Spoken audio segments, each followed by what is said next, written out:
Hello YouTube, this is the second video, my second video to the Christmas in July collaboration with Helen Lewis, and this time I've been inspired by a lady called Lyrical Lovers, and there's some numbers after her name, I forgot.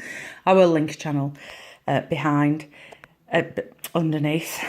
So they're just paper pads and pencil sets. The thing that I've done different is, instead of putting it on the back, I've put it on the front of the notepad, the paper, and I've adhered it at the back, and I put a little bit of double-sided tape there as well when I burnished it down, just so it would hold better. And also, instead of doing how she did it with the plain cardstock and then put pattern paper on the top, I just did it with double-sided cardstock and put a sentiment on there.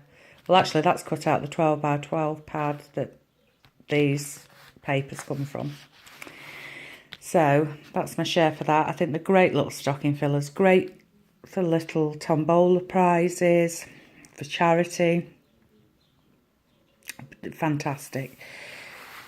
And so I took the idea and I made it into a little one as well for children. So it's easy to just adjust the sizes, so you can fit pencil crayons in there, or crayons or felt tips. And I did a little pad again.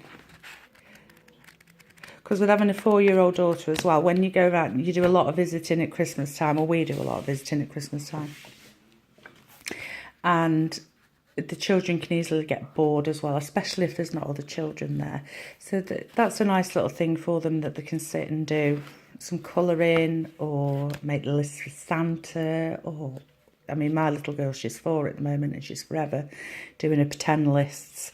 So that would be perfect for her, and you could stick some, you could put some stickers in there, you could make it really pretty and put it in a cello bag so it looks quite special for when they go visiting, you know, and they feel that they've got a special little pack. Children love stuff like that, don't they? So you could put stickers in, or some die cuts, and some stamped images that they could colour in. You know, there's quite a few things that you could do, and then you could put some of them sticky dots so they could stick them down to the pictures as well. And like I say, just make it pretty, just put it in a little cello bag. I thought it was great for stocking stuffers as well.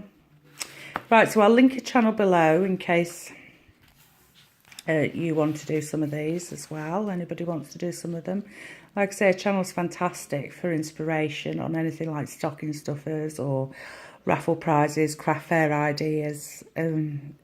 She's been doing YouTube for quite a while now, from what I can gather. So that's my share for this week. I hope you like them. Thanks for watching. Bye.